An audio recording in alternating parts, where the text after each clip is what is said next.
माझ्या मुलांना सगळ्यात जास्त आवडणारा बटाट्याचा पदार्थ म्हणजे आलू के पराठे. ते पण माझ्याच हातचे आणि डायरेक्ट तव्यावरनं ताटात.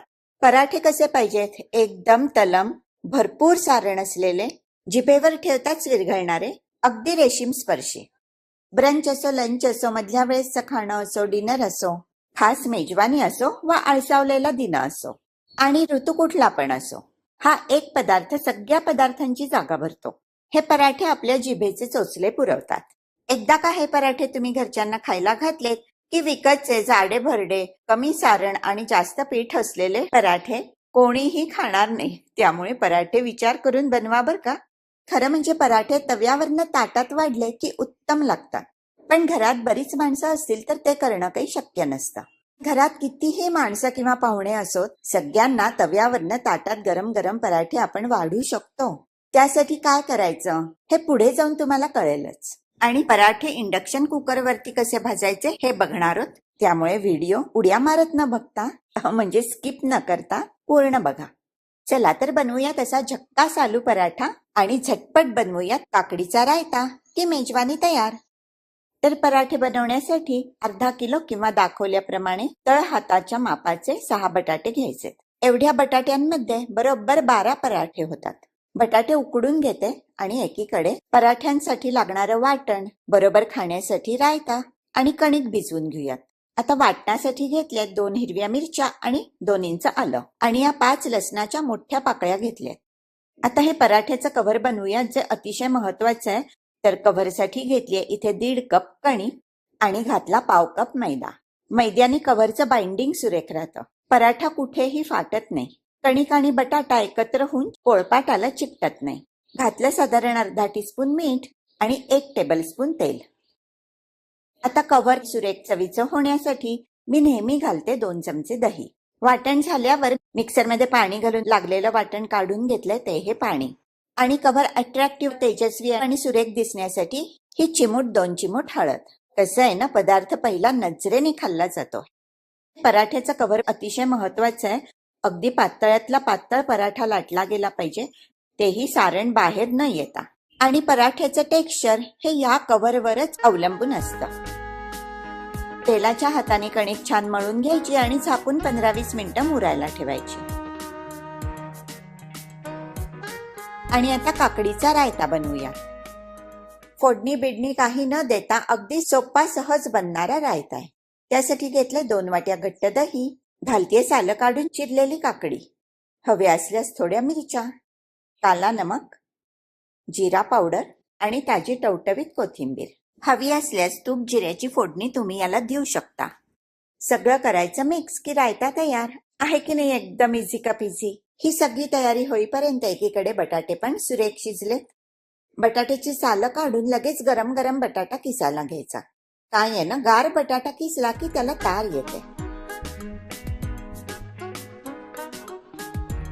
अशा प्रकारे सगळ्या बटाट्यांची सालं काढून झाली आहेत आणि आता हे किसून घेते. सगळे बटाटे किसून झालेत आणि आता त्यामध्ये घालायचंय चवीप्रमाणे मीठ आणि घातलं मिरची, लसूण, आल्याचं वाटण. घालायची हिरवीगार कोथिंबीर आणि छान मळून घ्यायचं हे सारण. बटाटा खूप वेळ गरम राहतो, त्यामुळे लगेच हाताने कालवू नका. बटाटा जरा कोमट झाला की हाताला तूप लावून व्यवस्थित मळून घ्यायचा. सारण एकदम मऊसूत झालं पाहिजे. सारणामध्ये बटाट्याचे तुकडे किंवा गाठी नकोत, म्हणजे पराठा लाटताना फुटणार नाही. आणि आता सारणाचे एकसारखे 12 भाग करायचे. इथे आवर्जून सांगायचं म्हणजे काही वेळेस बघा, उकडल्यानंतर आणि किसल्यानंतर बटाट्याचा अगदी सैल लगदा होतो. त्याच्यामध्ये पाण्याचं प्रमाण जास्त असतं. अशा वेळेस पराठे बिघडतात.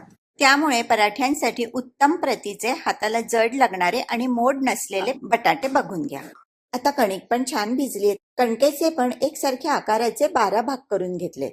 आता महत्वाची टिप म्हणजे सारणाची आणि कणकेची कन्सिस्टन्सी एक पाहिजे, तरच सारण पराठ्यांमध्ये अगदी कडेपर्यंत पसरतो. कणिक फार घट्ट झाली तर लाटताना बटाट्याचं सारण त्यातून बाहेर येईल आणि फार सैल झाली तर पराठा लाटलाच जाणार नाही, पोळपाटाला चिकटेल. तर कणकेच्या गोळ्याची पारी करून त्याच्यामध्ये सारण ठेवून असा उंडा तयार करायचा आणि मग उंडा जरासा हाताने दाबायचा. म्हणजे सारण अगदी कडेपर्यंत पसरायला मदत होते. अशा प्रकारे सगळे उंडे करून घेते. पारी करताना मधला भाग जाड ठेवायचा आणि कड हाताने दाबून दाबून पातळ करायची.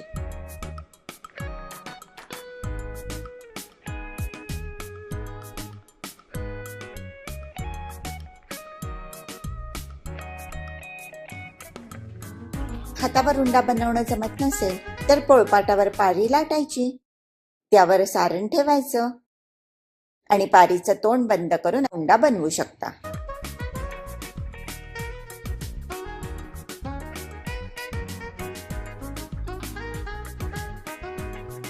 तर असे 12च्या 12 उंडे बनवून झालेले आहेत. एक उंडा लाटायला घेतला की बाकीचे सारे उंडे झाकून ठेवायचे, नाहीतर ते कोरडे होतील आणि त्याला चिरा पडतील. सध्या गॅसची टंचाई आहे, त्यामुळे इंडक्शनवर दाखवते पराठे कसे भाजायचे. इंडक्शनवर चालण्यासाठी प्रेस्टीज कंपनीचा खास तवा घेतला आता. याची जाडी आहे 4.88 मिलीमीटर आणि डायमीटर आहे 10.5 इंच. तवा खूप सुंदर आहे. प्रॉडक्ट लिंक व्हिडिओवर दिसेल, त्यावर जाऊन तुम्ही तो घेऊ शकता.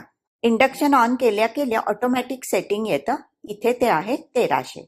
डाऊन एरो प्रेस करून मी ते 600 पर्यंत खाली आणलं आणि तवा तापत ठेवला.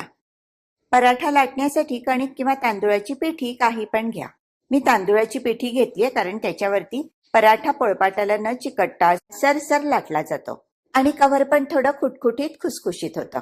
हा बघा, पराठा लाटताना कुठेही चिकटला नाहीये, तुटला नाहीये. सारण अगदी कडेपर्यंत पसरलंय आणि पराठा एकदम पातळ लाटला गेलाय. त्यामुळे आतापर्यंत सांगितलेल्या टिप्स लक्षात घ्या. हा बघा, हा इतका असा पातळ पराठा लाटला जातो. पराठा तव्यावर टाकल्यावर त्याच्या बाजूने थोडंसं तूप सोडायचं.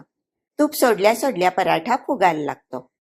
खालची बाजू गुलाबी झाली की मग पराठा उलटायचा. तवा पुरेसा तापला नाहीये, पराठा खालून गुलाबी झाला नाहीये तर टेम्परेचर थोडंसं वाढवते. इंडक्शनचं टेम्परेचर 800 वर केलंय. आता बघा, पराठा कसा एकदम मस्त गुलाबी झालाय. दोन्ही बाजूनी तूप सोडून छान खमंग खरपूस पराठा भाजून घेतलाय. हा असा तव्यावरनं ताटात लगेच खाल्ला की वरून खुसखुशीत आतून मऊ असा अप्रतिम लागतो.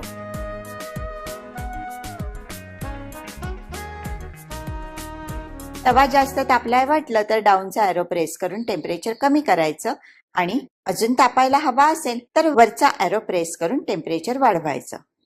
आणि हा दुसरा पराठा बघा, तूप सोडल्यानंतर कसा टम्म फुगलाय, मस्त खमंग टमटमीत झालाय कारण तवा व्यवस्थित तापलेला आहे. वाह, असे मस्त 2 पराठे झालेत आणि एकदम गरम गरम खावेसे वाटतात. पण घरात जास्त माणसं असतील तर असं तव्यावरनं ताटात गरम गरम पराठे वाढणं शक्य नाही.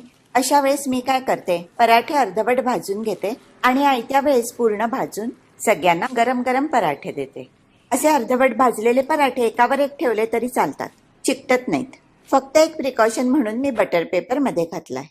हे असे अर्धे भाजलेले पराठे दुसऱ्या दिवशी पण तुम्ही तव्यावर गरम करून सर्व्ह करू शकता. एकदम ताज्यासारखे आणि सुरेख लागतात. पण 20-30 मिनिटांमध्ये पराठे खायला बसायचं असेल तर आधी सगळे पराठे असे लाटून बटर पेपर किंवा प्लॅस्टिक पेपरवरती ठेवून मग एकदम सगळे भाजायला घेऊ शकता.